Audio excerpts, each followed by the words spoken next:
presidenta Dilma Rousseff muito saudada pelos congressistas.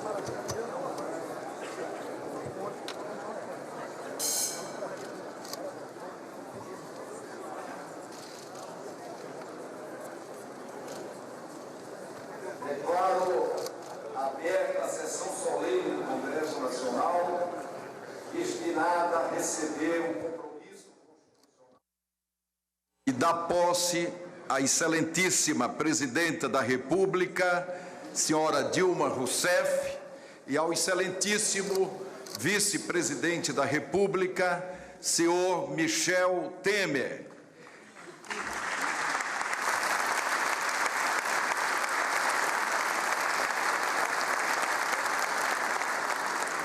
Eleitos em 26 de outubro de 2004 e diplomados pelo Tribunal Superior Eleitoral no dia 18 de dezembro do mesmo ano, para o período a iniciar-se nesta data.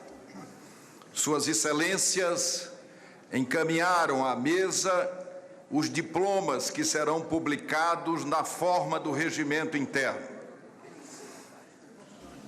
Compõem a mesa com esta presidência a excelentíssima senhora Presidenta da República eleita, Dilma Rousseff, o excelentíssimo senhor Vice-Presidente da República eleito, Michel Temer, o excelentíssimo senhor Presidente da Câmara dos Deputados, deputado Henrique Eduardo Alves, o excelentíssimo senhor Presidente do Supremo Tribunal Federal, ministro Ricardo Lewandowski, o excelentíssimo senhor vice-presidente da mesa do Congresso Nacional, deputado Arlindo Quinalha, o excelentíssimo senhor terceiro secretário da mesa do Congresso Nacional, deputado Maurício Quintela Lessa.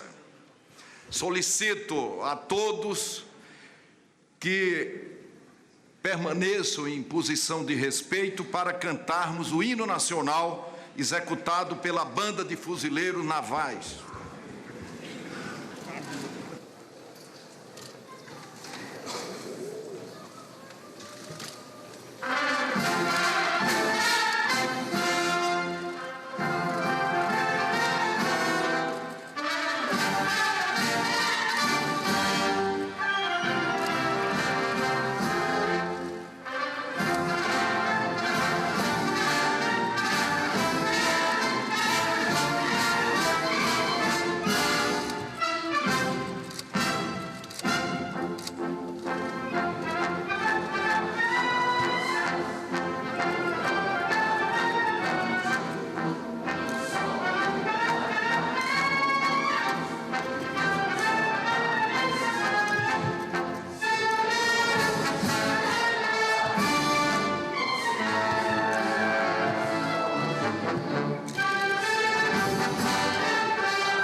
Convido a todos a se colocarem de pé para o compromisso constitucional.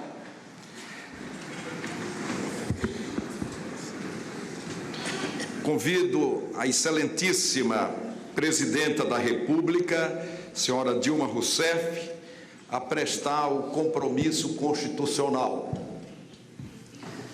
Prometo manter, defender e cumprir a Constituição, observar as leis, promover o bem geral do povo brasileiro, sustentar a união, a integridade e a independência do Brasil.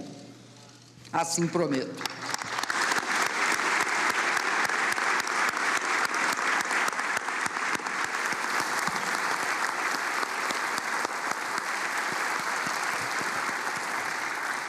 Convido o excelentíssimo vice-presidente da República eleito, Michel Temer, a prestar compromisso constitucional. Prometo manter, defender e cumprir a Constituição, observar as leis, promover o bem geral do povo brasileiro, sustentar a união, a integridade e a independência do Brasil.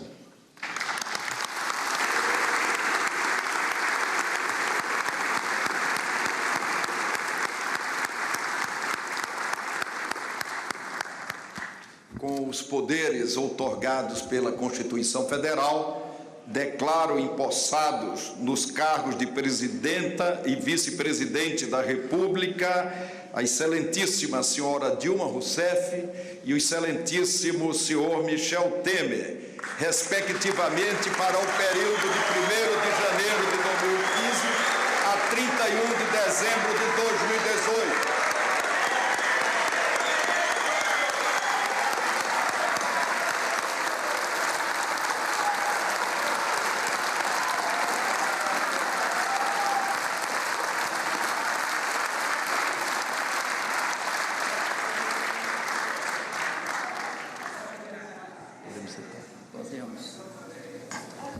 O senhor terceiro secretário da mesa do Congresso Nacional, deputado Maurício Quintela Lessa, procederá à leitura do termo de posse.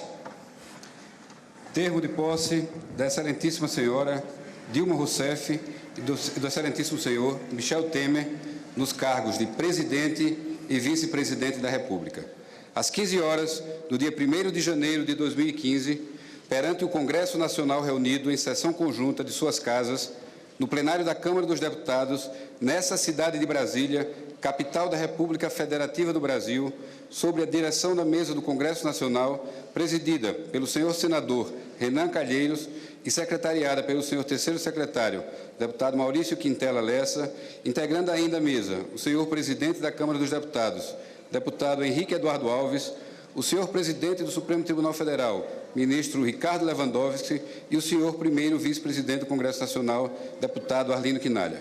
Compareceram a senhora Dilma Rousseff e o senhor Michel Temer, que, nos termos do artigo 78 da Constituição Federal, foram solenemente empossados nos cargos de Presidente e Vice-Presidente da República, respectivamente, para os quais foram eleitos no dia 26 de outubro de 2014 e diplomados no dia 18 de dezembro do mesmo ano, para o período de 1º de janeiro de 2015 a 31 de dezembro de 2018. Os empossados proferiram, na forma do citado artigo da Constituição, o seguinte compromisso: prometo manter, defender e cumprir a Constituição, observar as leis, promover o bem geral do povo brasileiro, sustentar a união, a integridade e a independência do Brasil.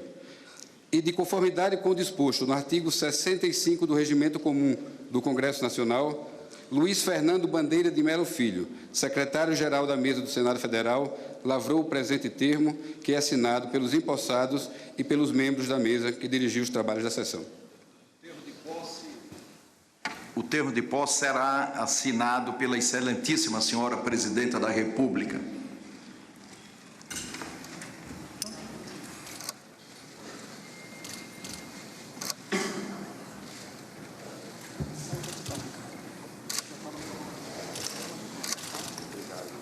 Será assinado também pelo vice-presidente da República, por esta presidência, pelo excelentíssimo senhor presidente da Câmara dos Deputados e pelo excelentíssimo senhor presidente do Supremo Tribunal Federal.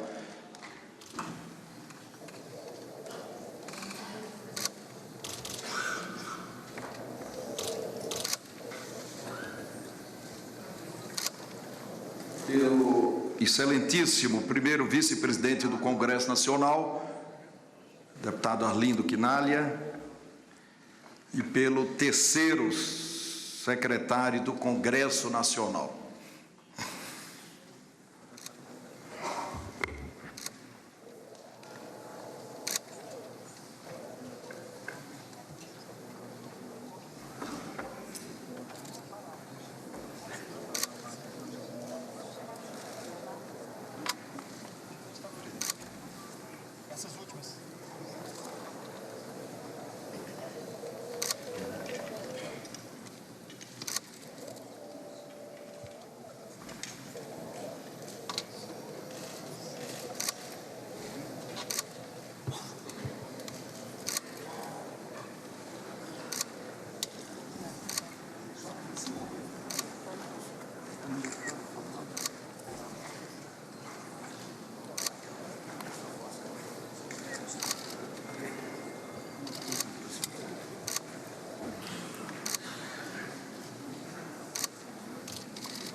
Eu tenho a honra de conceder a palavra à excelentíssima presidenta da República, Dilma Rousseff.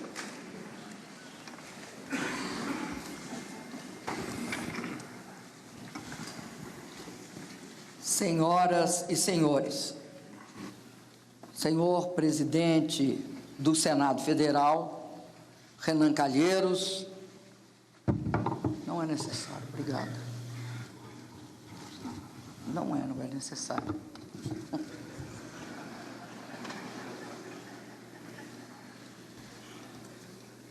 Senhor vice-presidente da República, Michel Temer, senhor presidente da Câmara dos Deputados, Henrique Eduardo Alves, senhoras e senhores chefes de Estado, chefes de governo, vice-chefes de Estado e vice-chefes de governo que me honram com suas presenças aqui hoje.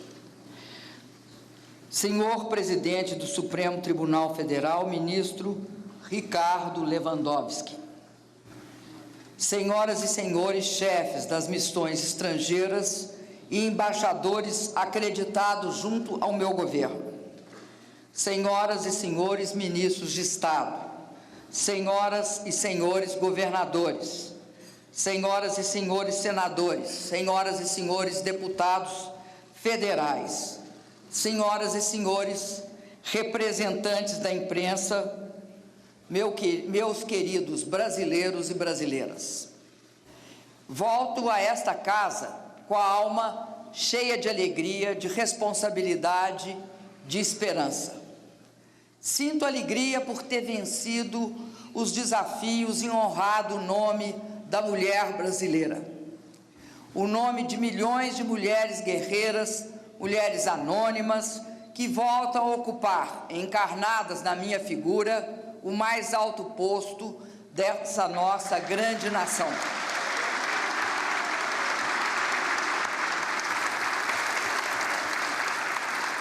Encarno também outra alma coletiva, que amplia ainda mais a minha responsabilidade e a minha esperança. O projeto de nação, que é detentor do mais profundo e duradouro apoio popular da nossa história democrática. Esse projeto de nação triunfou e permanece devido aos grandes resultados que conseguiu até agora. E porque também o povo entendeu que este é um projeto coletivo e de longo prazo. Este projeto pertence ao povo brasileiro. E mais do que nunca é para o povo brasileiro e com o povo brasileiro que vamos governar. A partir do extraordinário trabalho iniciado pelo governo do presidente Lula, continuado por nós, temos hoje a primeira geração de brasileiros que não vivenciou a tragédia da fome.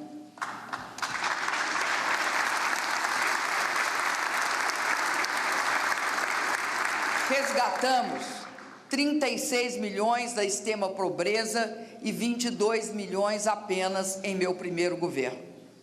Nunca tantos brasileiros ascenderam às classes médias. Nunca tantos brasileiros conquistaram tantos empregos com carteira assinada. Nunca o salário mínimo e os demais salários se valorizaram por tanto tempo e com tanto vigor. Nunca tantos brasileiros se tornaram donos de suas próprias casas. Nunca tantos brasileiros tiveram acesso ao ensino técnico e à universidade. Nunca o Brasil viveu um período tão longo sem crises institucionais. Nunca as instituições foram tão fortalecidas e respeitadas. E nunca se apurou e puniu com tanta transparência a corrupção.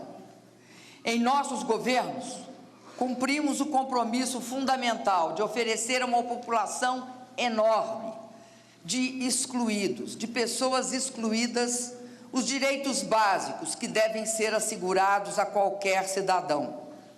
O direito de trabalhar, de alimentar a sua família, de educar e acreditar em um futuro melhor para seus filhos.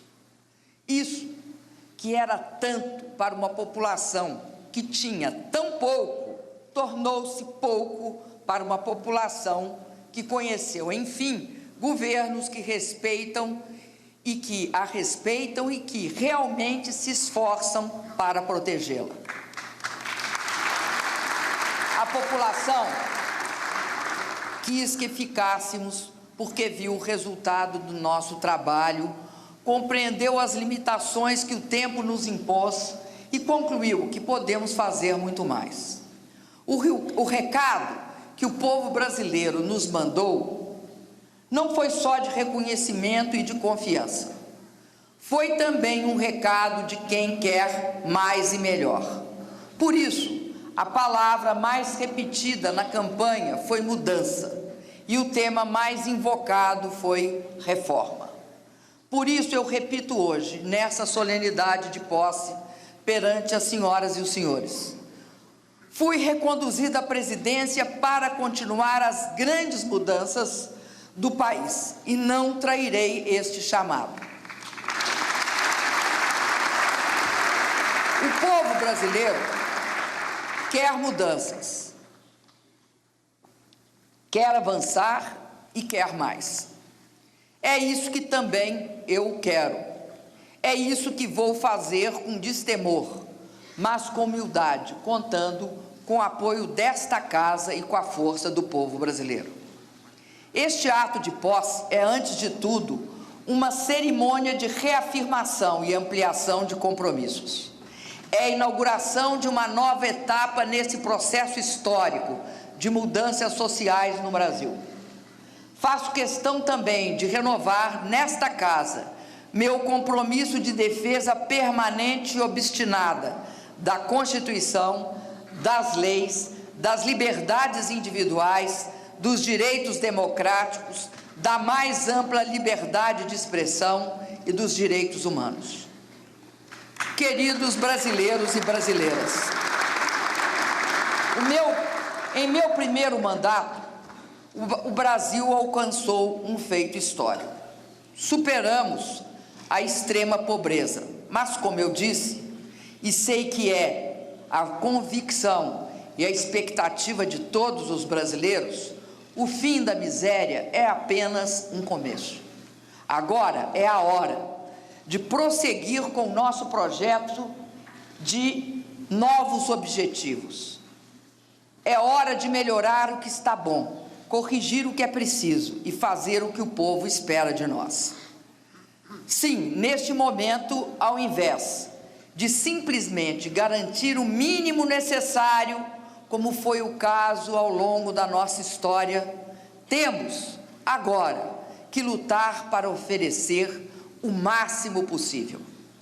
Vamos precisar, governo e sociedade, de paciência, coragem, persistência, equilíbrio e humildade para vencer os obstáculos. E venceremos esses obstáculos. O povo brasileiro quer democratizar cada vez mais a renda, o conhecimento e o poder.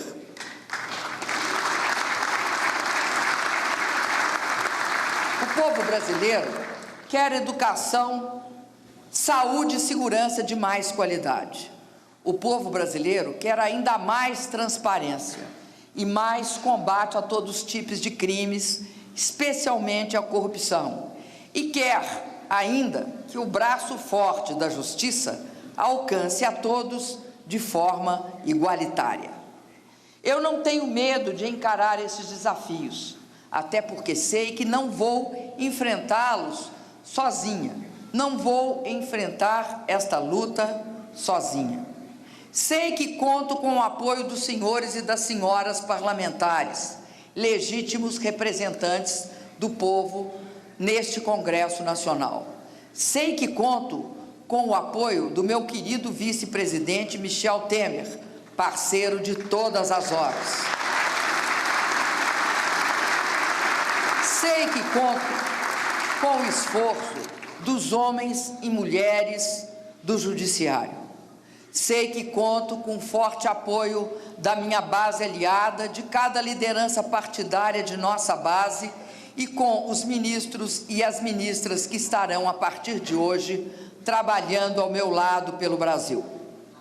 Sei que conto com o apoio de cada militante do meu partido, o PT, e da militância de cada partido da base aliada, representados aqui pelo mais destacado militante e maior líder popular da nossa história, o presidente Luiz Inácio Lula da Silva.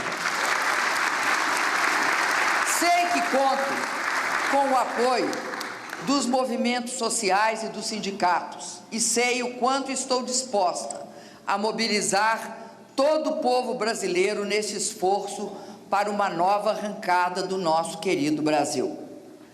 Assim como provamos que é possível crescer e distribuir renda, vamos provar que se pode fazer ajustes na economia sem revogar direitos conquistados ou trair compromissos sociais assumidos. Vamos provar que depois de fazermos políticas sociais que surpreenderam o mundo, é possível corrigir eventuais distorções e torná-las ainda melhores. É inadiável também implantarmos práticas políticas mais modernas, éticas e, por isso mesmo, mais saudáveis. É isso que torna urgente e necessária a reforma política. Uma reforma profunda, que é responsabilidade constitucional desta Casa, mas que deve mobilizar toda a sociedade na busca de novos métodos e novos caminhos para a nossa vida democrática. Reforma política que estimule o povo brasileiro a retomar seu gosto e sua admiração pela política. Queridas brasileiras e queridos brasileiros, neste momento solene de posse, é importante que eu detalhe algumas ações e atitudes concretas que vão nortear nosso segundo mandato. As mudanças que o país espera para os próximos 4 anos dependem muito da estabilidade e da credibilidade da economia. Isso, para nós todos, não é novidade.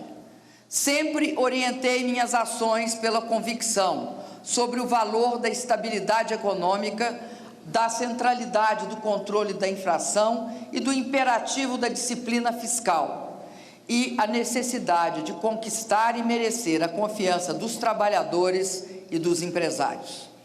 Mesmo em meio a um ambiente internacional de extrema instabilidade e incerteza econômica, o respeito a esses fundamentos econômicos nos permitiu colher resultados positivos. Em todos os anos do meu primeiro mandato, a inflação permaneceu abaixo do teto da meta e assim vai continuar. Na economia, temos com o que nos preocupar, mas também temos o que comemorar. O Brasil é hoje a 7ª economia do mundo, o 2º maior produtor exportador agrícola, o 3º maior exportador de minério, o 5º país que mais atrai investimentos estrangeiros, o 7º país em acúmulo de reservas cambiais e o 3º maior usuário de internet. Além disso, é importante notar que a dívida líquida do setor público é hoje menor do que no início do meu mandato. As reservas internacionais estão em patamar histórico na casa dos 370 bilhões de dólares. Os investimentos estrangeiros diretos atingiram, nos últimos anos, volumes recordes. Mais importante, a taxa de desemprego está nos menores patamares já vivenciados na história de nosso país. Geramos 5.800.000 empregos formais em um período em que o mundo submergia no desemprego.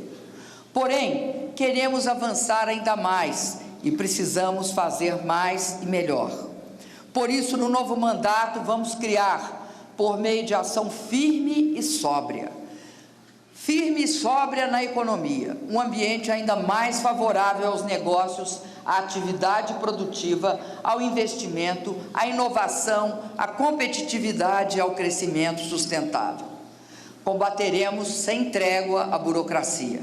Tudo isso voltado para o que é mais importante e mais prioritário: a manutenção do emprego e a valorização, muito especialmente a valorização do salário mínimo, que continuaremos assegurando. Mais que ninguém, sei que o Brasil precisa voltar a crescer. Os primeiros passos desta caminhada passam por um ajuste nas contas públicas, um aumento na poupança interna, a ampliação do investimento e a elevação da produtividade da economia. Faremos isso com o menor sacrifício possível para a população, em especial para os mais necessitados. Reafirmo meu profundo compromisso com a manutenção de todos os direitos trabalhistas e previdenciários. Temos consciência que a ampliação e a sustentabilidade das políticas sociais exige equidade e correção permanente de distorções e eventuais excessos. Vamos, mais uma vez, derrotar a falsa tese que afirma existir um conflito entre a estabilidade econômica e o crescimento, do investimento social, dos ganhos sociais e do investimento em infraestrutura. Ao falar dos desafios da nossa economia, faço questão de deixar uma palavra aos milhões de micro e pequenos empreendedores do Brasil. Em meu primeiro mandato, aprimoramos e universalizamos o Simples e ampliamos a oferta de crédito para os pequenos empreendedores.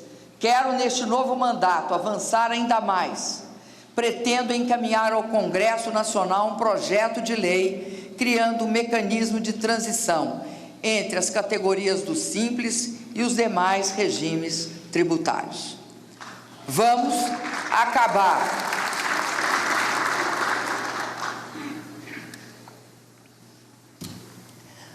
acabar com o abismo tributário que faz os pequenos negócios terem medo de crescer. E sabemos que se o pequeno negócio não cresce, o país também não cresce. Nos dedicaremos ainda a ampliar a competitividade de nosso país e de nossas empresas. Daremos prioridade ao desenvolvimento da ciência, da tecnologia e da inovação, estimulando e fortalecendo as parcerias entre o setor produtivo e nossos centros de pesquisa e universidades. Um Brasil mais competitivo está nascendo também a partir dos maciços investimentos em infraestrutura, energia e logística.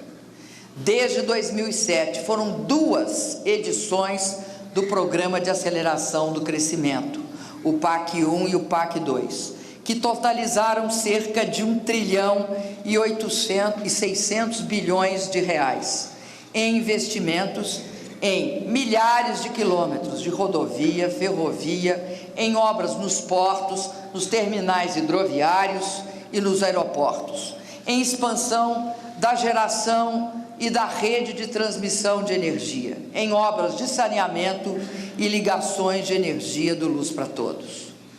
Com o programa de investimentos em logística, demos um passo adiante, construímos parcerias com o setor privado, implementando um novo modelo de concessões que acelerou a expansão e permitiu um salto de qualidade de nossa logística.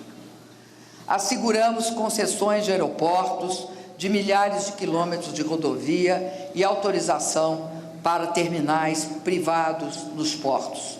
Agora vamos lançar o 3º PAC, o 3º Programa de Aceleração do Crescimento e o 2º Programa de Investimento em Logística. Assim, a partir de 2015, iniciaremos a implantação de uma nova carteira de investimento em logística, energia e infraestrutura social e urbana, combinando investimento público e, sobretudo, parcerias privadas.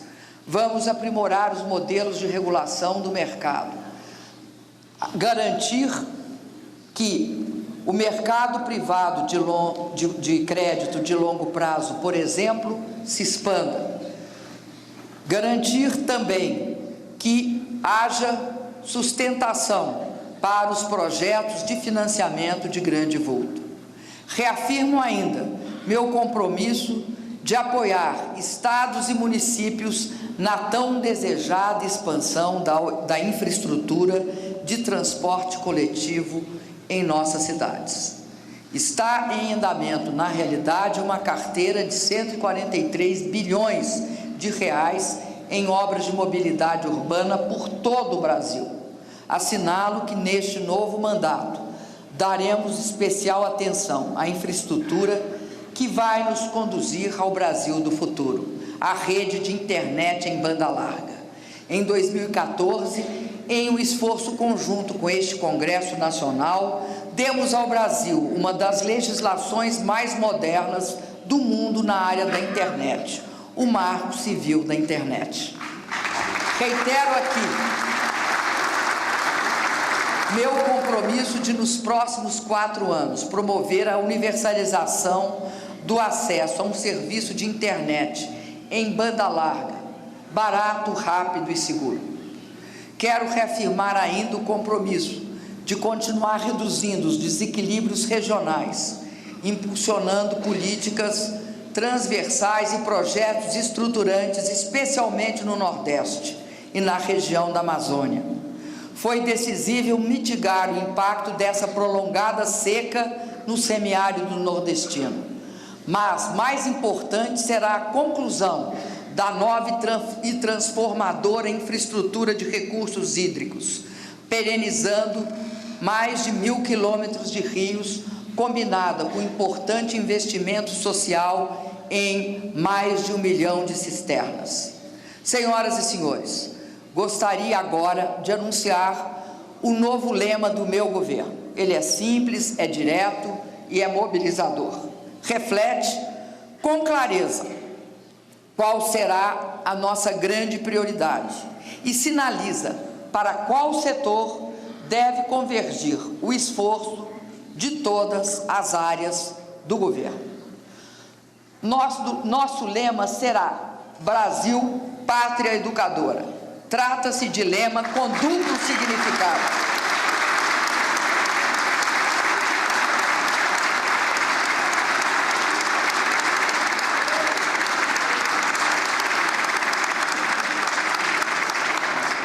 Ao bradarmos Brasil, Pátria Educadora, estamos dizendo que a educação será a prioridade das prioridades, mas também que devemos buscar em todas as ações do governo um sentido formador, uma prática cidadã, um compromisso de ética e um sentimento republicano. Só a educação liberta um povo e lhe abre as portas de um futuro próspero.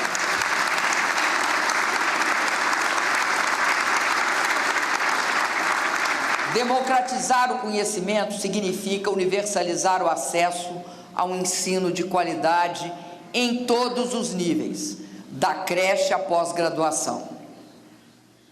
Significa também levar a todos os segmentos da população, dos mais marginalizados, aos negros, às mulheres e a todos os brasileiros, a educação de qualidade.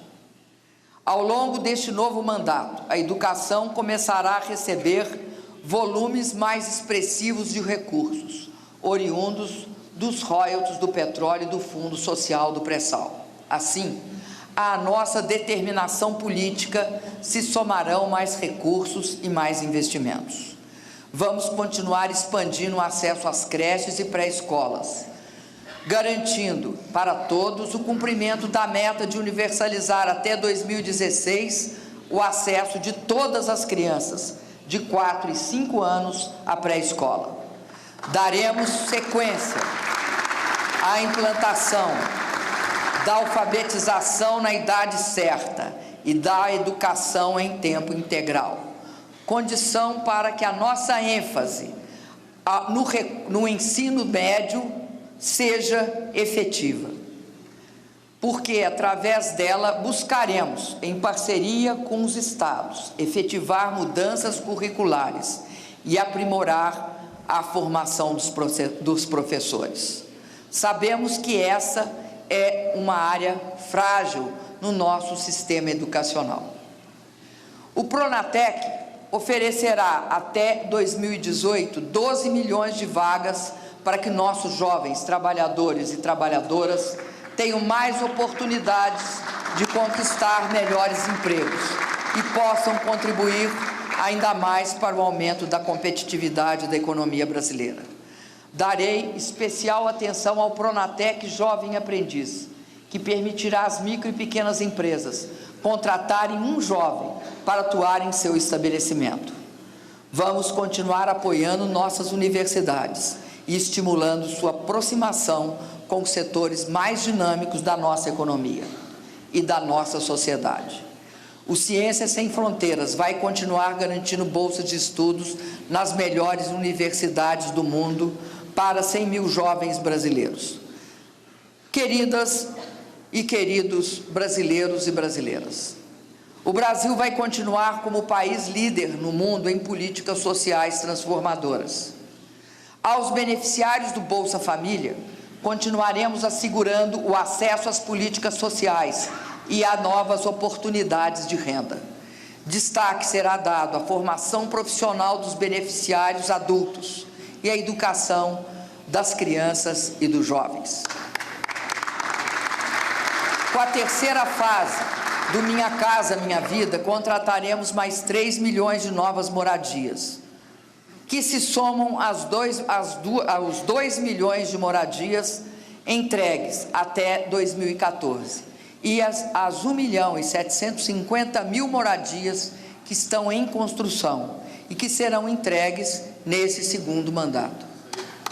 Na saúde, reafirmo o nosso compromisso de fortalecer o SUS. Sem dúvida, a marca mais forte do meu governo no primeiro mandato foi a implantação do Mais Médicos, que levou o atendimento básico de saúde a mais de 50 milhões de brasileiros nas áreas mais vulneráveis do nosso país. Persistiremos ampliando as vagas em graduação e em residência médica, para que cada vez mais jovens brasileiros possam se tornar médicos e assegurar atendimento ao povo brasileiro.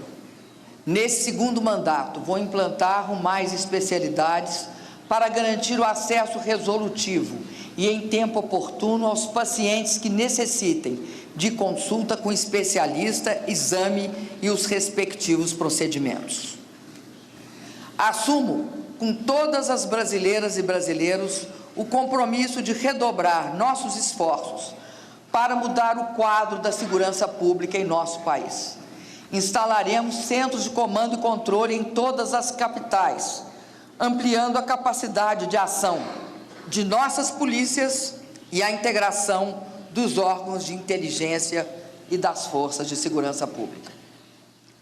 Reforçaremos as ações e a nossa presença nas fronteiras para o combate ao tráfico de drogas e de armas, com o Programa Estratégico de Fronteiras, realizado em parceria entre as Forças Armadas e as Polícias Federais, entre o Ministério de Defesa e o Ministério da Justiça.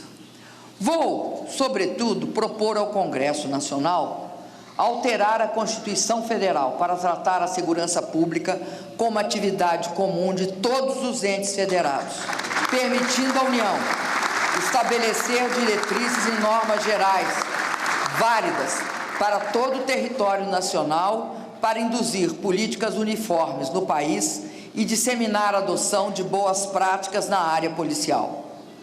Senhoras e senhores, investimos muito em todo o país sem abdicar um só momento do nosso compromisso com a sustentabilidade ambiental do nosso desenvolvimento. Um dado explicita esse compromisso. Alcançamos nos 4 anos de meu primeiro mandato as 4 menores taxas de desmatamento da Amazônia. Nos últimos 4 anos, o Congresso Nacional aprovou um novo Código Florestal e implementamos o Cadastro Ambiental Rural, o CAR.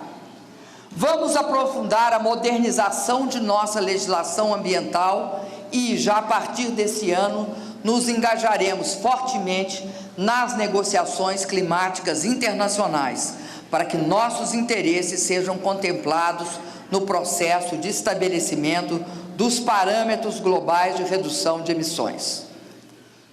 Nossa inserção soberana na política internacional continuará sendo marcada pela defesa da democracia, pelo princípio de não intervenção e respeito à soberania das nações, pela solução negociada dos conflitos, pela defesa dos direitos humanos e pelo combate à pobreza e às desigualdades, pela preservação do meio ambiente e pelo multilateralismo. Insistiremos na luta pela reforma dos principais organismos multilaterais, cuja governança hoje não reflete a atual correlação de forças global. Manteremos a prioridade América do Sul, América Latina e Caribe, que se traduzirá no empenho em fortalecer o Mercosul, a Unasul e a Comunidade dos Países da América Latina e do Caribe, CELAC, sem discriminação de ordem ideológica. Agradeço, inclusive, a presença de meus queridos colegas e governantes da América Latina aqui presentes.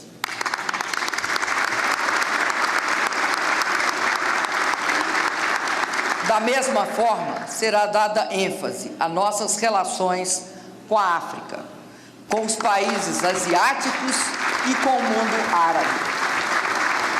Com os BRICS, nossos parceiros estratégicos globais, China, Índia, Rússia e África do Sul, avançaremos no comércio, na parceria científica e tecnológica, nas ações diplomáticas e na implementação do Banco de Desenvolvimento dos BRICS e na implementação também do Acordo Contingente de Reservas.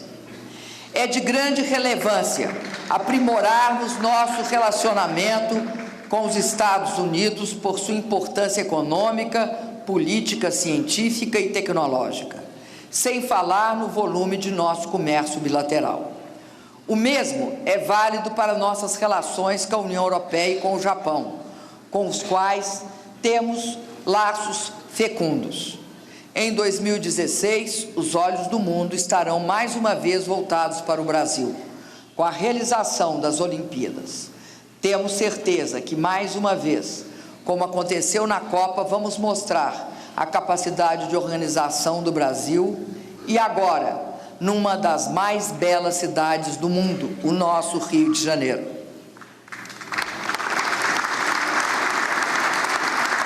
Amigos e amigas, tudo o que estamos dizendo, tudo o que estamos propondo, converge para um grande objetivo: ampliar e fortalecer a democracia, democratizando verdadeiramente o poder. Democratizar o poder significa lutar pela reforma política, ouvir com atenção a sociedade e os movimentos sociais e buscar a opinião do povo para reforçar a legitimidade das ações do Executivo. Democratizar o poder significa combater energicamente a corrupção. A corrupção rouba o poder legítimo do povo. A corrupção ofende e humilha os trabalhadores, os empresários e os brasileiros honestos e de bem. A corrupção deve ser extirpada. O Brasil sabe que jamais compactuei com qualquer ilícito ou mal feito. Meu governo foi o que mais apoiou o combate à corrupção por meio da criação de leis mais severas, pela ação incisiva e livre de amarras dos órgãos de controle interno, pela absoluta autonomia da Polícia Federal como instituição do Estado e pela independência sempre respeitada diante do Ministério Público. Os governos e a Justiça estarão cumprindo os papéis que se espera deles, se punirem exemplarmente os corruptos e os corruptores. A luta que vimos empreendendo contra a corrupção e principalmente contra a impunidade ganhará ainda mais força com um pacote de medidas que me comprometi durante a campanha e que me comprometo a submeter à apreciação do Congresso Nacional ainda nesse primeiro semestre. São 5 medidas: transformar em crime e punir com rigor os agentes públicos que enriquecem sem justificativa ou não demonstrem a origem dos seus ganhos; modificar a legislação eleitoral para transformar em crime a prática de Caixa 2; criar uma nova espécie de ação judicial que permita o confisco dos bens adquiridos de forma ilícita ou sem comprovação; alterar a legislação para agilizar o julgamento de processos envolvendo o desvio de recursos públicos; e criar uma nova estrutura a partir de negociação com o Poder Judiciário que dê maior agilidade e eficiência às investigações e processos movidos contra aqueles que têm fórum privilegiado. Em sua essência, essas medidas têm o objetivo de garantir processos e julgamentos mais rápidos e punições mais duras, mas jamais poderão agredir o amplo direito de defesa e o contraditório. Jamais poderão significar a condenação prévia, sem defesa, de inocentes. Estou propondo um grande pacto nacional contra a corrupção, que envolve todas as esferas de governo e todos os núcleos de poder, tanto no ambiente público como no ambiente privado. Senhoras e senhores, como fiz na minha diplomação, quero agora me referir à nossa Petrobras, uma empresa com 86 mil empregados dedicados, honestos e sérios, que teve, lamentavelmente, alguns servidores que não souberam honrá-la, sendo atingidos pelo combate à corrupção. A Petrobras já vinha passando por um vigoroso processo de aprimoramento de gestão. A realidade atual só faz reforçar nossa determinação de implantar na Petrobras a mais eficiente e rigorosa estrutura de governança e controle que uma empresa já teve no Brasil. A Petrobras é capaz disso e capaz de muito mais. Ela se tornou a maior empresa do mundo em capacitação técnica para a prospecção de petróleo em águas profundas. Daí resultou a maior descoberta de petróleo desse início de século, as jazidas do pré-sal, cuja exploração já são realidade, aliás, cuja exploração, que já é realidade, vai tornar o Brasil um dos maiores produtores de petróleo do planeta. Temos muitos motivos para preservar e defender a Petrobras. de predadores internos e de seus inimigos externos.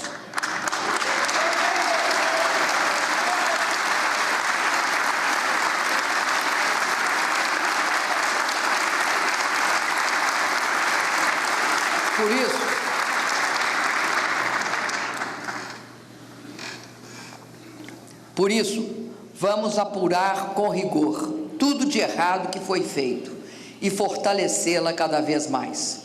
Vamos, principalmente, criar mecanismos que evitem que fatos como esses possam voltar a ocorrer.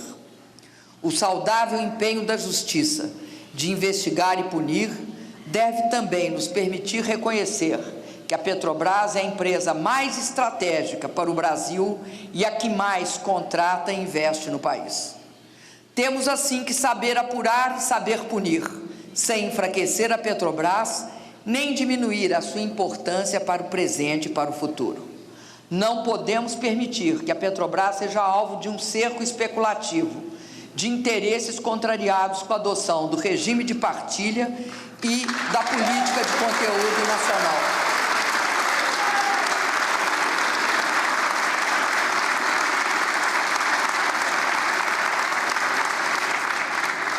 Partilha e política de conteúdo nacional que asseguraram ao nosso povo o controle sobre nossas riquezas petrolíferas. A Petrobras é maior do que quaisquer crises e, por isso, tem capacidade de superá-las e delas sair mais forte. Queridos brasileiros e queridas brasileiras, o Brasil não será sempre um país em desenvolvimento. Seu destino é ser um país desenvolvido e justo. E é esse destino que estamos construindo e buscando cada vez mais, com o esforço de todos, construir. Uma nação em que todas as pessoas tenham as mesmas oportunidades de estudar, trabalhar, viver em condições dignas, na cidade ou no campo. Um país que respeite e preserva o meio ambiente e onde todas as pessoas podem ter os mesmos direitos. A liberdade de informação e de opinião, à cultura, ao consumo, à dignidade, à igualdade, independentemente de raça, credo, gênero ou sexualidade.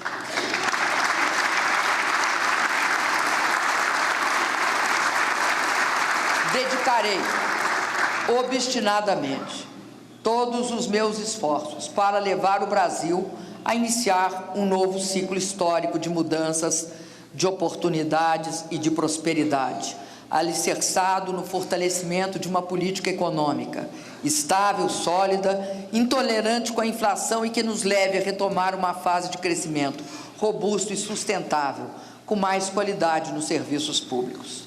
Assumo aqui um compromisso com o Brasil que produz e com o Brasil que trabalha. Reafirmo também o meu respeito e a minha confiança no Poder Judiciário, no Congresso Nacional, nos partidos e nos representantes do povo brasileiro. Reafirmo minha fé na política que transforma para melhor a vida do povo. Peço aos senhores e às senhoras parlamentares que juntemos as mãos em favor do Brasil, porque a maioria das mudanças que o povo exige tem que nascer aqui, na grande casa do povo.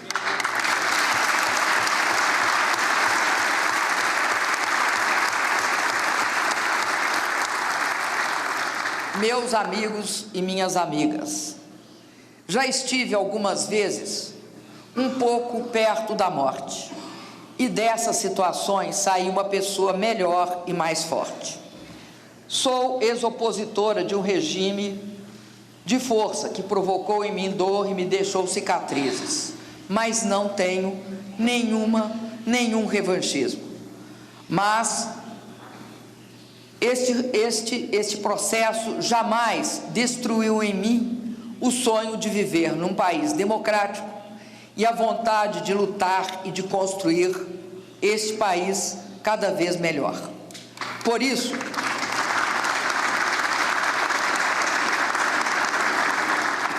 sempre me emociono ao dizer que eu sou uma sobrevivente. Também enfrentei doenças, mas, se me permitem, quero dizer mais. Pertenço a uma geração vencedora, uma geração que viu a possibilidade da democracia no horizonte e viu ela se realizar.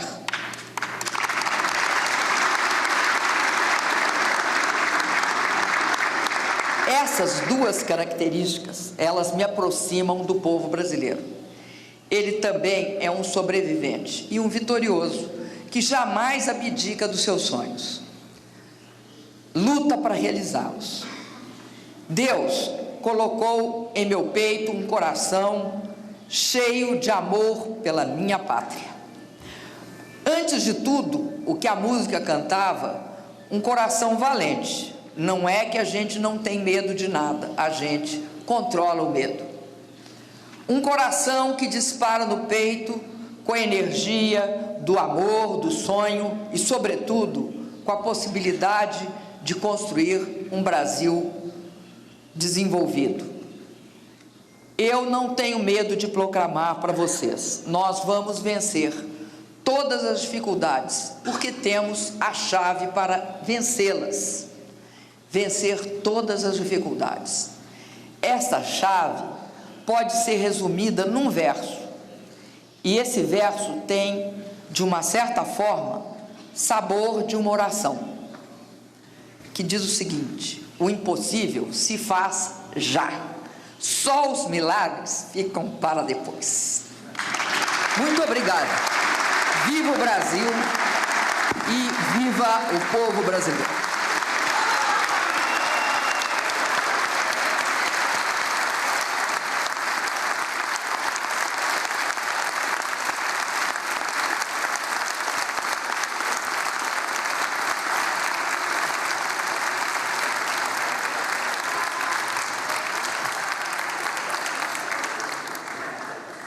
Excelentíssima Senhora Presidenta da República, Excelentíssimo Senhor Vice-Presidente da República, Excelentíssimo Senhor Presidente da Câmara dos Deputados, Henrique Eduardo Alves, Excelentíssimo Senhor Presidente do Supremo Tribunal Federal, Ricardo Lewandowski, Excelentíssimo Senhor Primeiro Vice-Presidente do Congresso Nacional, Arlindo Quinalha, Excelentíssimo Senhor Terceiro Secretário do Congresso Nacional, honram-nos ainda com suas presenças os excelentíssimos senhores chefes de Estado estrangeiro, excelentíssimas senhoras chefes de Estado estrangeiros, excelentíssimos senhores chefes de governo e chanceleres de nações amigas, excelentíssimos senhores chefes de missões diplomáticas e organismos internacionais,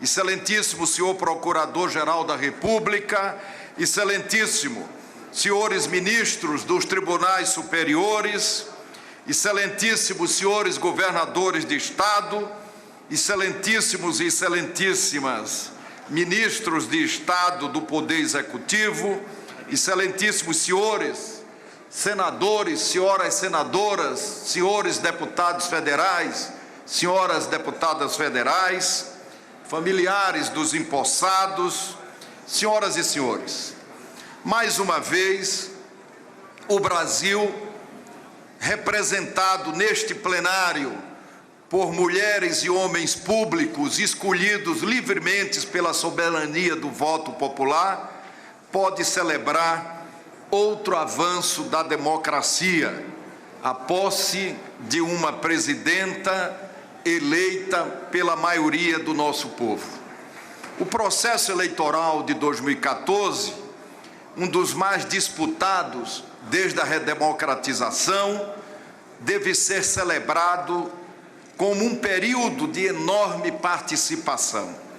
Ele traduz a magnitude das mensagens transmitidas pela sociedade inquieta.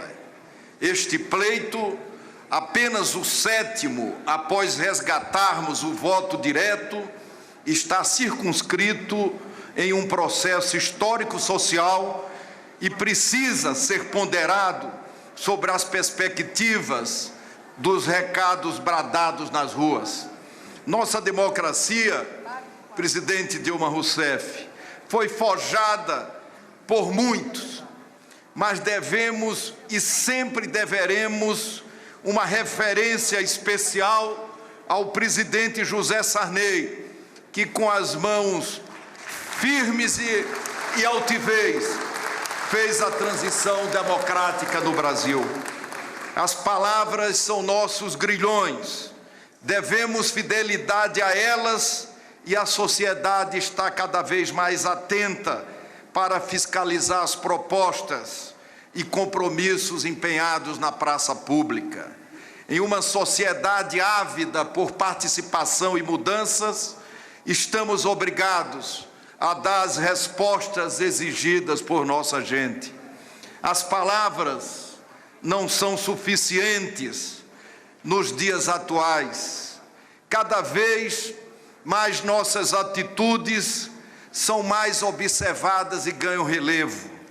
E não há tempo a perder.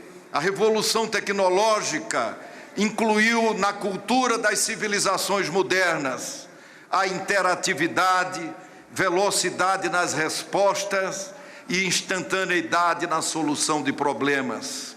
Ou nos reinventamos para dar as respostas rapidamente, ou podemos gerar frustrações quanto à capacidade transformadora das instituições.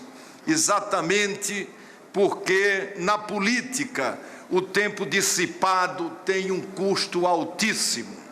A sociedade nos vê, mas também está exigindo ser ouvida com maior assiduidade e ser atendida. Este é um momento muito rico e cada um de nós tem muito a aprender com as cobranças e manifestações de uma população que anseia por novos paradigmas, novas atitudes, novas escolhas e não mais ilusionismos retóricos.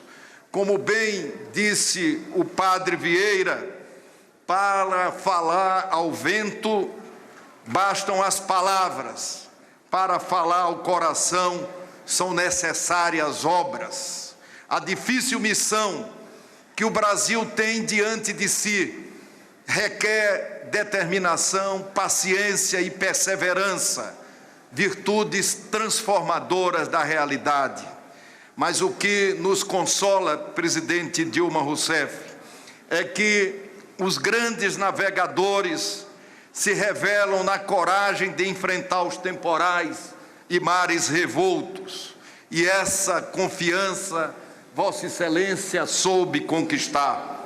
A coragem é a primeira virtude do estadista. Sem ela, todas as virtudes desaparecem na hora do perigo. Ensinou-nos Tútil nos duros anos da guerra.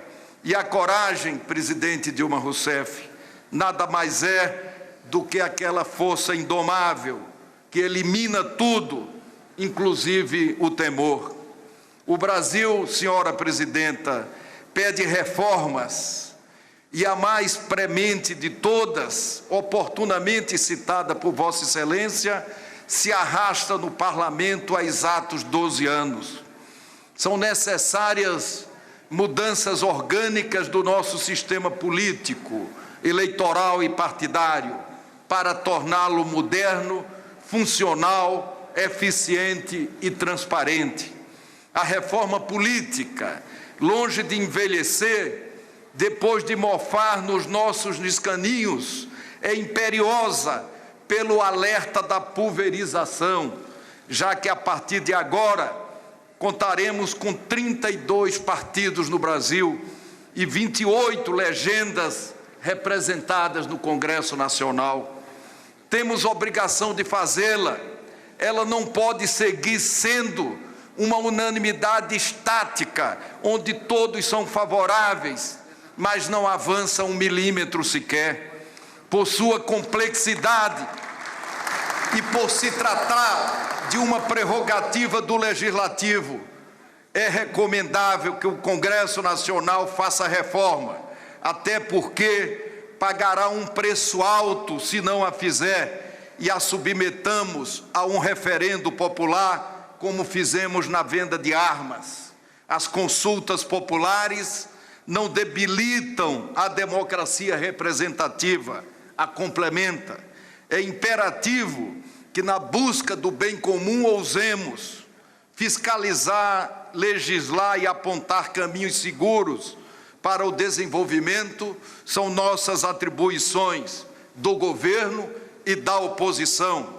Devemos sempre somar esforços para avançar rumo à justiça social e à igualdade de oportunidades, sem os quais nenhuma democracia estará completa, nenhum democrata estará satisfeito. O papel do parlamento é acelerar as reformas que não devem ser procrastinadas ou vítimas de contaminações eleitorais. Desejo que os anseios do povo brasileiro encontrem ressonância nos três poderes, que mais do que nunca precisam ser independentes, autônomos e harmônicos, e que possamos colaborar na construção de um futuro próspero, justo e igualitário para o Brasil. E neste projeto estou convencido de que a oposição, que é parte essencial do poder legislativo, tem como contribuir, dada a sua responsabilidade e maturidade. O espaço da oposição é sagrado, sua voz crítica insubstituível. Nossa sociedade é plural, o debate é necessário sempre, contudo, é preciso assegurar o respeito à diferença, ao divergente. Isso é da essência democrática. Antes ser crivado pela crítica do que ser arruinado pela bajulação. Onde não há espaço para antítese, os elogios devem ser vistos com reserva. A crítica é a primeira manifestação de quem deseja ajudar e, em última instância, é o exercício pleno da liberdade de expressão, alicerce supremo da democracia. A divergência, entretanto, não deve transbordar para retrocessos e transgressões.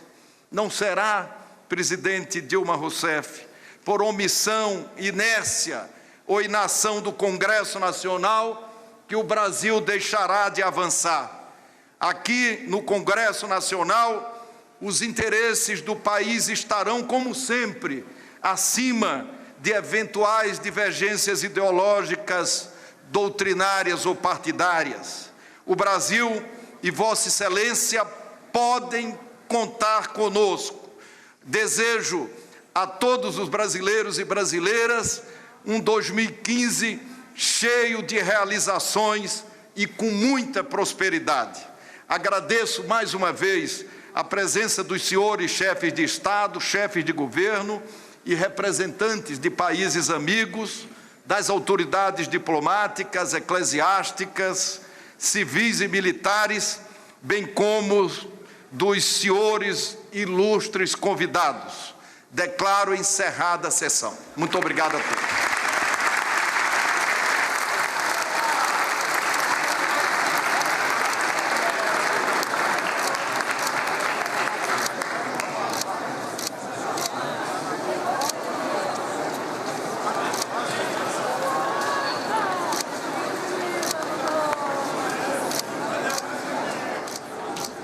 Encerrada, portanto, a sessão no plenário da Câmara dos Deputados.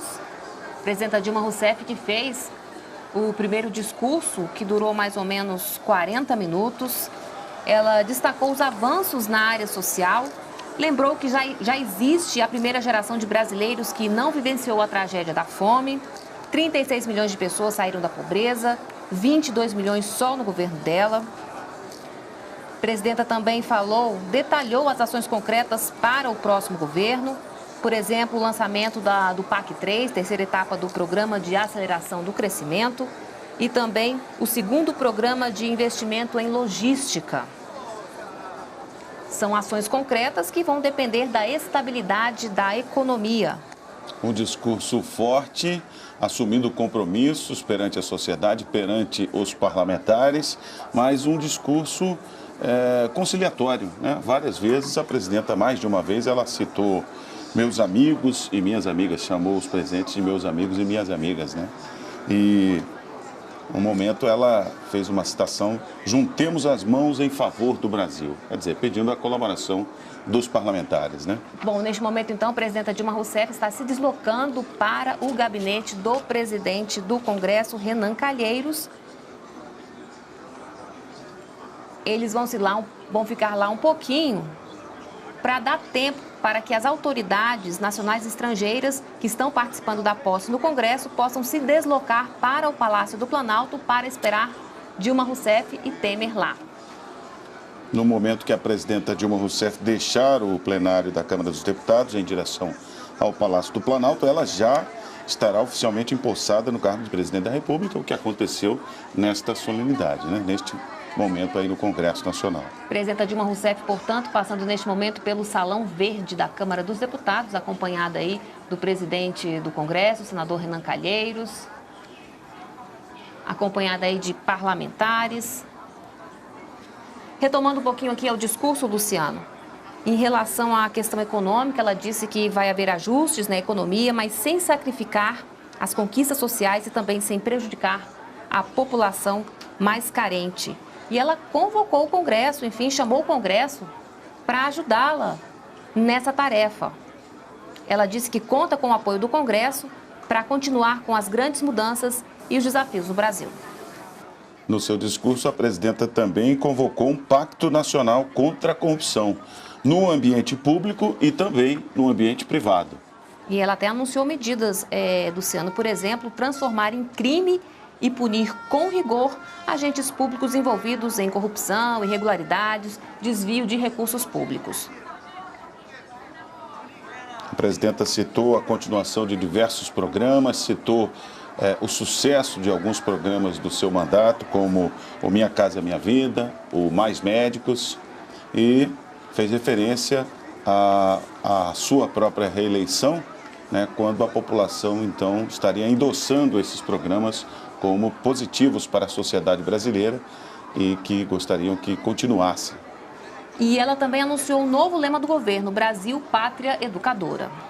Diz que tem um duplo significado, né? O mais óbvio, de que a educação é uma prioridade do governo, mas um também bem prático e interessante, de que todas as ações do governo federal tenham, a partir de agora, um sentido formador.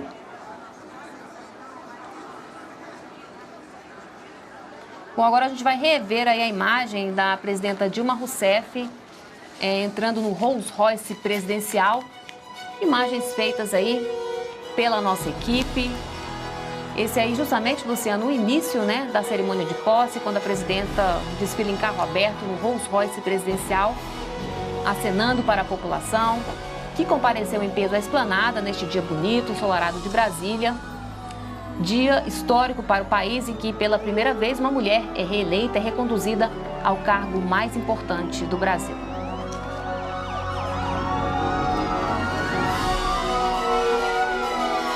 Presidenta Dilma Rousseff acenando para a multidão no Rolls Royce presidencial. E agora vamos ver a recuperação das imagens da presidenta chegando ao Congresso Nacional, subindo a rampa do Congresso Nacional, acompanhada do presidente da Câmara, Henrique Eduardo Alves, do presidente do Congresso, do Senado, Renan Calheiros, passando ali pelos Dragões da Independência, né? Um momento bonito porque não chovia, né? Então ela não teve que entrar pela chapelaria do Congresso. E nós vamos fazer um rápido intervalo. Daqui a pouco a gente volta com a transmissão da cerimônia de posse de Dilma Rousseff. Continue com a gente na NBR, a TV do Governo Federal.